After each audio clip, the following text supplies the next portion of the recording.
Hola, buenos días, ¿cómo están? Ok, donc je pense comme vous l'aurez compris, aujourd'hui on va parler de voyage. La dernière vidéo traitait de développement personnel et de mindset, pardon. Mais comme je vous l'ai dit, sur cette chaîne, je veux vraiment aborder plusieurs sujets. Il n'y aura pas de thématique en particulier, je veux parler de tout. Donc aujourd'hui, on va reparler de voyage. Et donc aujourd'hui, je vais vous parler d'une ville en particulier qui se situe au Mexique. Et cette ville n'est autre que Cancun. Pourquoi Cancun? Parce que c'est vraiment, quand on parle de Mexique en général, c'est la ville qui revient beaucoup. J'ai aussi eu la chance d'y passer un petit séjour quand je faisais mes études aux États-Unis. Donc même par rapport à ça, j'ai fait une vidéo pour les personnes qui veulent étudier aux États-Unis. N'hésitez pas à jeter un œil, ça peut vous aider, ça peut vous apporter plein de choses, plein d'informations utiles, je le pense. Ce qu'il faut savoir par rapport à Cancun, c'est ce qu'on appelle la capitale du Spring Break.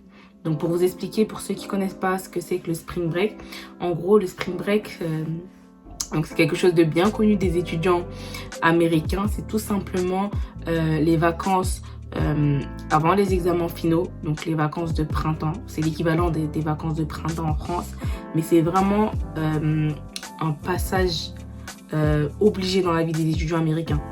Je vous explique, c'est vraiment des vacances mythiques pendant lesquelles ils peuvent faire la fête, assister à des festivals de musique, ou passer des vacances sportives ou tout simplement se la couler douce sur des plages magnifiques. Mais c'est vraiment... Quand tu demandes aux étudiants américains en général, genre qu'est-ce qu'ils attendent avec impatience, c'est vraiment le Spring Break. Genre en gros, c'est un truc de malade. C'est vraiment une expérience à vivre. C'est pas comparable à nos vacances de printemps ici, je vous l'assure. Et pendant le Spring Break, il y a plusieurs destinations ensoleillées qui sont prisées. Miami, Orlando, Ocho Rios en Jamaïque, Nassau aux Bahamas. Mais vraiment, la destination numéro 1 pour le Spring Break, faire la fête, c'est Cancun. Et donc moi, quand j'y suis allée, du coup, c'était en mars. Pendant le Spring Break, donc j'y ai passé 4 jours et c'est vraiment... Bon, je sais pas si vous connaissez, il y a un film qui était sorti avec Selena Gomez et je sais plus qui traitait du Spring Break. Ben, l'ambiance, c'est le même type d'ambiance. Vraiment, fête toute la journée. Toute la journée. Donc pour en revenir aux vacances, première chose que je vous conseille, première excursion que je vous conseille à Cancun, que je vous recommande, c'est une excursion avec 3 stops. Donc l'excursion, si ma mémoire est bonne, elle coûte 45 €. On vient vous chercher à votre hôtel et tout est compris jusqu'à la fin où on vous redépose chez vous. Donc qu'est-ce qu'elle comprend cette excursion? Premièrement, un stop à Chichén Itzá. Donc qu'est-ce que c'est Chichén Itzá? Si je vous dis la pyramide en pierre, je pense que c'est déjà quelque chose qui résonne un peu dans votre tête. En gros, Chichén Itzá, c'est la ville préhispanique. C'est une ville préhispanique sacrée pour les Mexicains. C'était l'un des plus grands centres mayas. C'est toujours le cas hein, de la péninsule du Yucatan. Et son histoire, elle s'étale sur des milliers d'années. Et c'est vraiment une ville qui représente la culture maya. Et toltèque aussi. Donc c'est vraiment un monument à ne pas... Enfin, quand je dis un monument, c'est une ville où il y a plusieurs édifices. C'est très impressionnant. Enfin, c'est très intéressant. Je vous conseille vraiment de vous y arrêter parce que c'est magnifique. De toute façon, je mettrai des photos et vous verrez tout ça. Donc je disais, les Mayas et les Toltecs, ils ont un peu laissé leur empreinte sur les différents édifices. Ils représentaient en fait leur vision qu'ils ont du monde et de l'univers. Donc c'est une représentation de l'ancien monde, comme les Mexicains aiment bien dire, el viejo mundo. À chaque fois que j'aurai l'occasion de placer des petites phrases, des petits mots en espagnol, je le ferai hein, parce que j'aime trop cette langue. Ne calculez pas. No me hagan caso. Ok. Et comment ça s'appelle, une anecdote qui m'a archi fait rire. Je sais pas si vous vous rappelez, nous le 31 décembre 2012, on croyait tous que ça allait être la fin du monde par rapport au calendrier Maya. En fait, ce qu'il faut savoir, c'est que quand on a fait l'excursion, ils nous ont expliqué que c'était archi faux. le passage au 31 décembre 2012, ça voulait tout simplement dire qu'on passait dans l'ère de la femme selon le calendrier Maya. Parce qu'il y avait l'ère de l'homme, l'ère de l'enfant.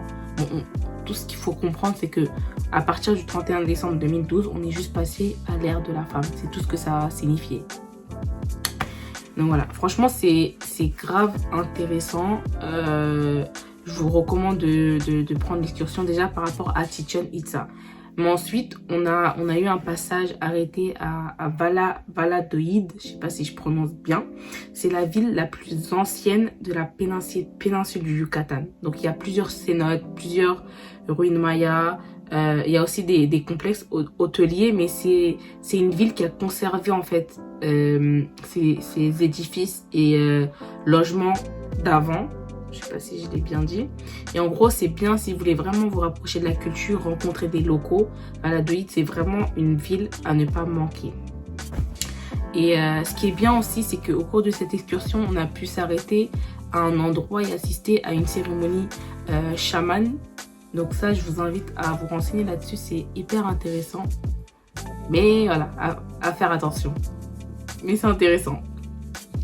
Ok, donc l'excursion, je vous ai dit, vous vous arrêtez à Chichen Itza, vous visitez Valladolid et vous avez l'occasion de vous baigner dans ce qu'on appelle les cénotes.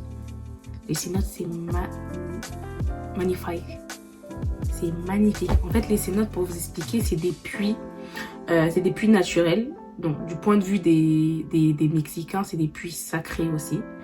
Mais d'un point de vue scientifique, c'est juste des puits naturels en fait et profonds qui peuvent atteindre plusieurs dizaines de mètres de profondeur. Donc c'est le résultat, scientifiquement parlant, le résultat d'un effondrement du sol calcaire situé au-dessus d'un réseau de rivières souterraines. Dites-vous juste que c'est des trous d'eau, des grottes, des trous d'eau, on peut se baigner, c'est magnifique. Et bon, pour vous expliquer un peu l'histoire, parce que moi je kiffe l'histoire. En gros, l'étymologie de cénote, ça vient du mot maya tsnot, qui signifie trou d'eau. Et donc, par rapport aux croyances maya, c'était la demeure de Chak, je sais pas si je le dis bien, le dieu de la pluie. Et ça constitue un portail vers l'autre monde. Donc, c'est la porte vers Xilbalba. C'est comme le domaine des morts, en fait, selon les mayas. Donc, il y avait des cérémonies, des hommages aux dieux du monde souterrain selon leurs croyances. Et il y avait aussi des sacrifices. Donc ça, je raconte l'histoire. Hein. Actuellement, il n'y a plus ça. Actuellement, vous venez juste vous baigner, c'est grave beau, vous prenez vos meilleurs selfies, bien évidemment.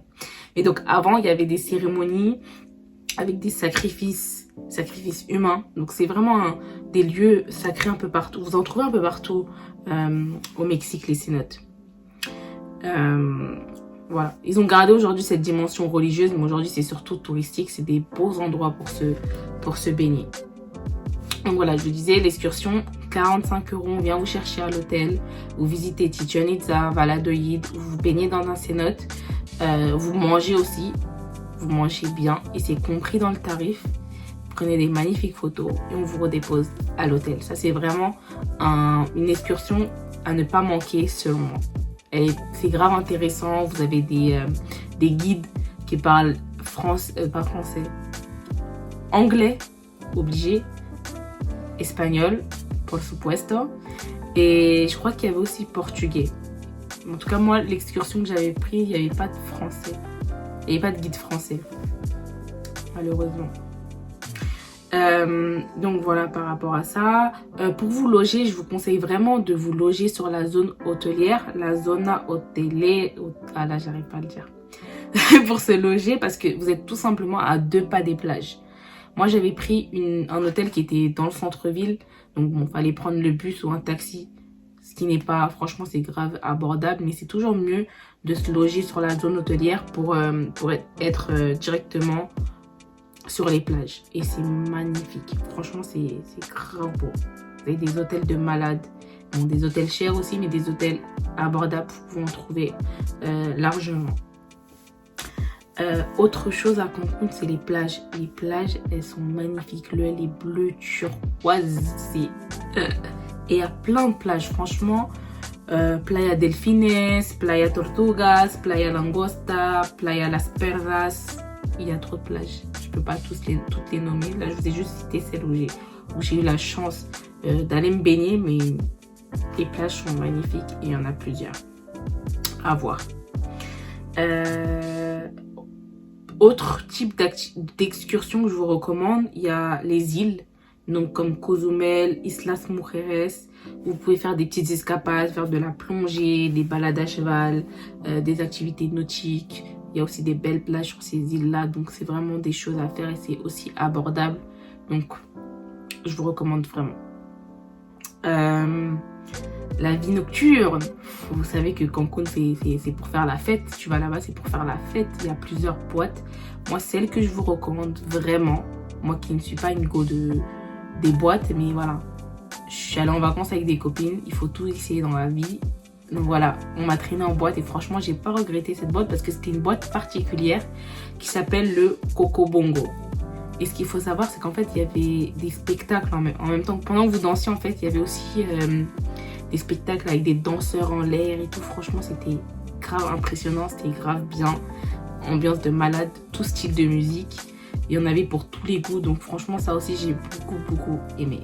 Et je vous recommande vraiment, c'est le Coco Bongo. De toute façon, je vous écrirai, je vous mettrai des vidéos aussi pour que vous puissiez voir un peu l'ambiance, ça donnait quoi. Mais franchement, c'était archi bien. C'était trop bien. Et il y a plusieurs boîtes, franchement, vous vous baladez le soir vers la zone hôtelière, il y a énormément de boîtes pour tous les goûts. Donc ça, c'est pour la vie. Donc tu entres très animé, beaucoup de spectacles, de bonne humeur. Voilà. Si vous voulez faire la fête, ben, Cancun, c'est là où il faut aller. Et dernière chose, la nourriture. Je pense que ça se voit que j'aime trop manger. Je pense que ça se voit. La nourriture mexicaine, pour moi, ça fait partie des nourritures, des meilleures nourritures au monde. Enfin, en tout cas, ça fait partie de mon top 5. Vraiment. Ça fait vraiment partie de mon top 5. Vous avez pour tous les goûts, il y a de tout. Ouais. Bien évidemment, je pense première chose à goûter, c'est les tacos. Hein?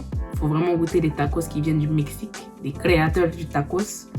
Vous allez kiffer les tamales, les panuchos, pastel tres leches, les quesadillas et le vrai guacamole, s'il vous plaît, à goûter.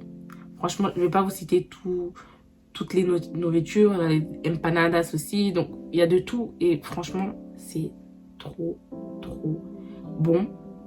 Ce que je vous conseille aussi de goûter, bon, c'est bien de faire les restaurants et tout, mais il y a des femmes souvent, et c'est propre, ne vous inquiétez pas, des femmes qui font, qui ont des...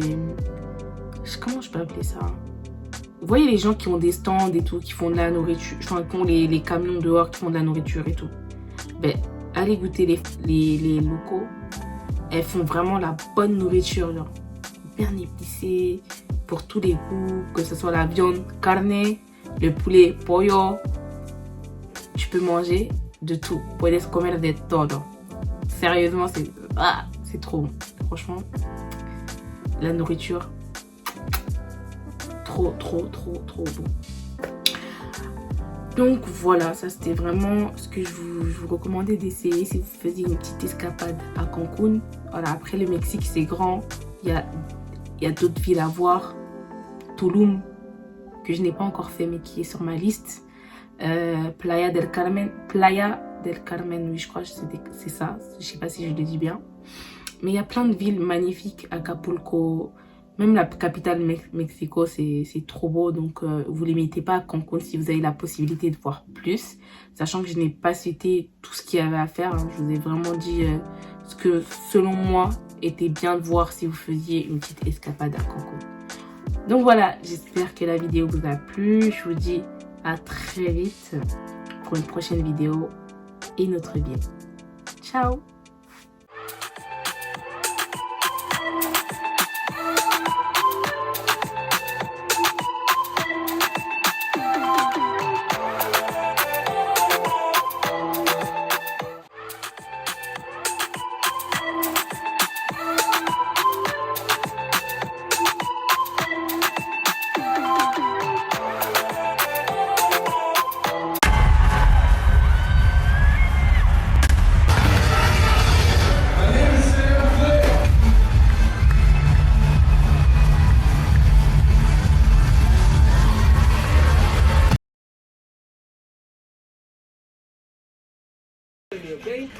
¡Arriba! Arriba.